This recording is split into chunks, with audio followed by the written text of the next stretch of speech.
आपण जुन्या कार्यकारिणीचा निरोप समारंभ करत आहोत। तर जुन्या कार्यकारिणीला नवीन कार्यकारिणीला शुभेच्छा देताना तर मी आपल्या सर्व निवडून आलेल्या नवीन कार्यकारिणीला विनंती करतो की त्यांना आपण सर्वांनी शाल, श्रीफळ, पुष्पगुच्छ, टोपी देऊ आपण त्यांचा सन्मान करावा व ते त्यानंतर 2 शब्द आपल्याला त्यांच्याबरोबर व्यक्त करतील। मी तुम्हाला सर्वांना विनंती करतो की रमेश कंबाळे, किशोर बर्डे, नारायण किसन कंबाळे, दुर्गो गिगावकर यांचा सर्वांनी आपण सत्कार करावा व तदनंतर ते आपल्याला 2 शब्द मार्गदर्शन करतील। हां, 1 बाय 1 या ना। श्री रमेश कंबाळे सर।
माननीय आपले सर्व समाज बांधव व भगिनी, आज जी विशेष सभा म्हणजे बोलवली होती त्या सभेचं सार्थक झालं असं मला वाटतं।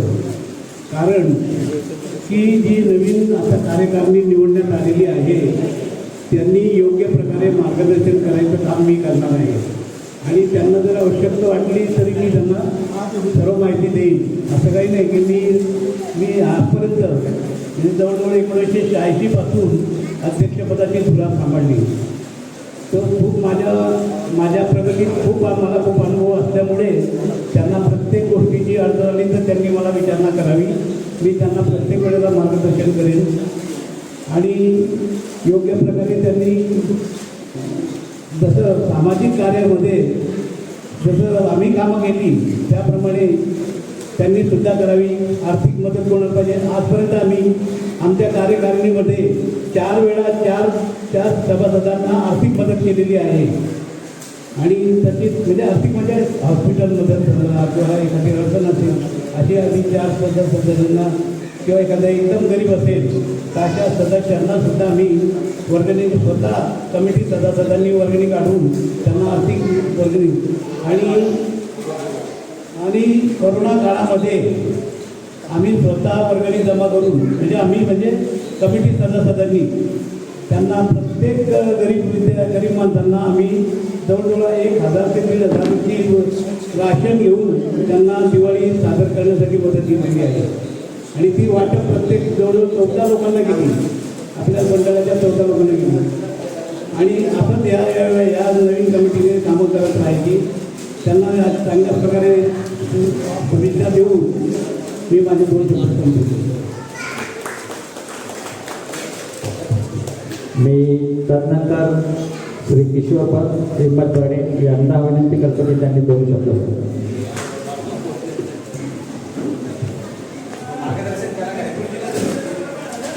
श्री नारायण किसन खंबात यांनी आपलं मनोगत व्यक्त करावं.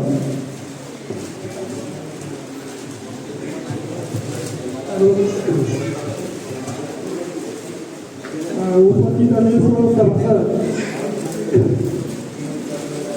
तर आम्ही सुरुवातीला एक थोडीशी माहिती सांगतो की आपली कार्यकारिणी किंवा आपलं मंडळ सुरुवातीला काही वर्ष हे बंद होतं. पण ते प्रल्हाद भाऊ लिंबायत, विनायकराव खंबायत असे अनेक मान्यवरांनी त्यांची 2-3 मिटिंगा झाल्या. आणि नंतर आम्हाला त्यांनी बोलावलं की सर आम्ही दादा आम्ही मिटिंगला गेलो की आता तुम्ही ही दोरा सांभाळू शकता का, तुम्ही सांभाळा आणि पुढच्या आपल्या कार्यक्रमाला गती द्या. तर त्याचप्रमाणे त्यांना होकार दिला. आणि रमेश चिंतामण खंबायर यांच्या अध्यक्षतेखाली आम्ही सर्व नवीन कामाला सुरुवात केली. त्यावेळेस आमच्याकडे काही आर्थिक मदत नव्हती, का पैसा नव्हता. तर जो काही खर्च लागत होता ते रमेश चिंतामण खंबायर त्यावेळेस त्याला ते करत होते. त्यांनी ते नंतर पैशालाही पेड केले. पण त्यांनी स्टार्टिंगला तोही भाग सांभाळला आणि कार्यक्रमाला सुरुवात झाली. असं करत करत दरवर्षाप्रमाणे थोडंफार पुढे गेलो आहे.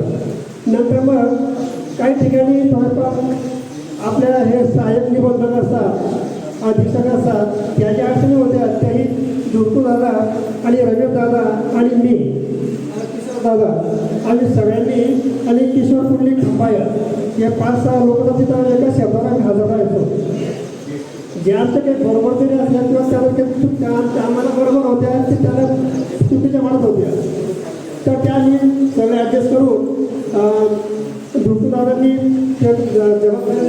पूर्ण काम केलं. आणि आम्हाला जसे कोण यायचे तसे आम्ही त्या ठिकाणी हजर राहायचो. अशा अनेक अडचणी करत करत ज्या सण सोडत आम्ही पुढे गेलो. आणि अशा जरी काही अडचणी आल्या त्या अडचणीवर तुम्ही सर्व मिळून एकत्रित निर्णय घ्या. आता जी नवीन कार्यकारिणी आलेली आहे त्यांना मी एक सुचवू इच्छितो मी की एका अध्यक्ष किंवा कोणी त्या निर्णय घेतला आणि जर तो योग्य असेल तर त्या ठिकाणी सर्वांनी त्यांना सहकार्य करा.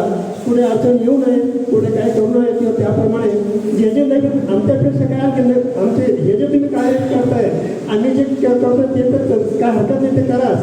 पण त्याच्यापुढे तुमच्याकडे काही नवीन आयडिया असतील, नवीन कल्पना असतील, नवीन काय असेल तर ते तुम्ही चांगल्याप्रमाणे सांगा रामा. त्याला आमच्या कार्यकाळ जुन्या कार्यकाळाचा त्याला पूर्ण पाठिंबा राहील. आणि काय अडचण आली तर त्या ठिकाणी जुनी कार्यकारिणी ते तुम्हाला सहकार्य करायला केव्हाही तयार आहे. एवढे 2 शब्द बोलू.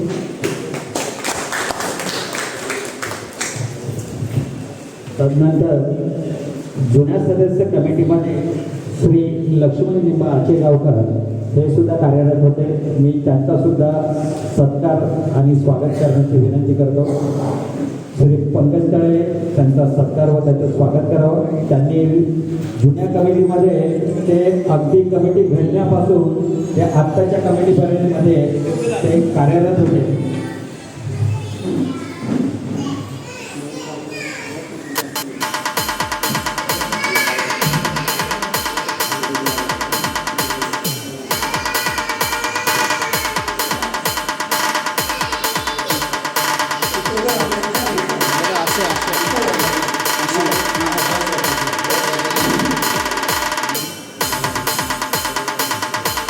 त्यानंतर श्री अशोक इंद्रा हे सुद्धा जुने काळापासूनमध्ये पगार होते. तर त्यांनी सुद्धा त्यांच्या कार्याची धुरा 5 वर्ष आपल्या हातावर सुटली होती. त्यांचा सुद्धा सन्मान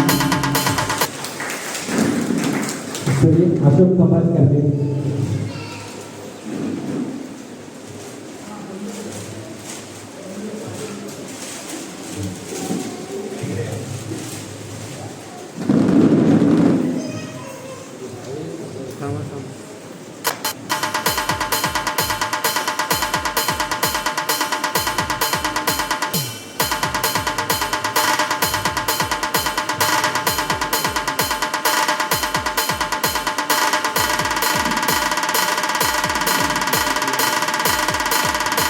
खूप सहकार्य केलं. तदनंतर आपल्या मंडळामध्ये श्री रामदास भांडीकर हे सुद्धा अगदी तारुण्याने सहभागी होते. त्यांचा सुद्धा सत्कार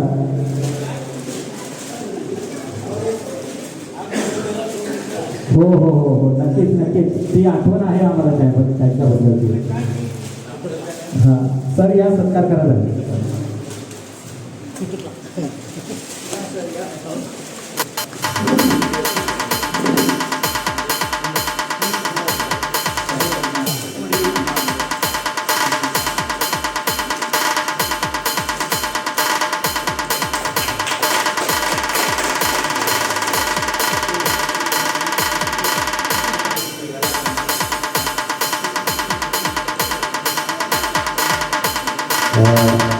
त्यानंतर आपल्याला निवडणूक प्रक्रिया साधी आणि सोपी व्हावी.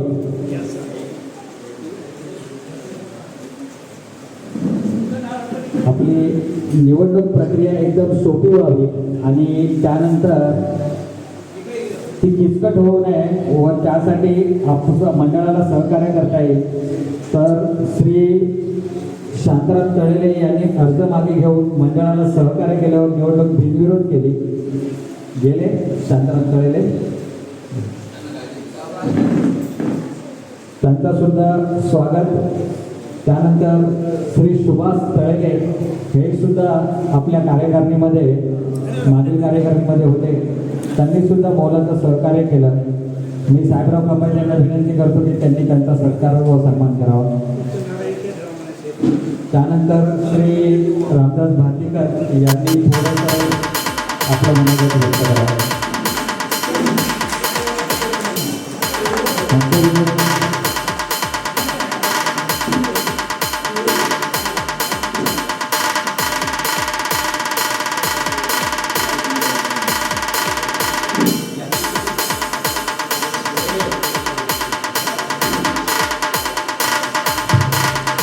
हो.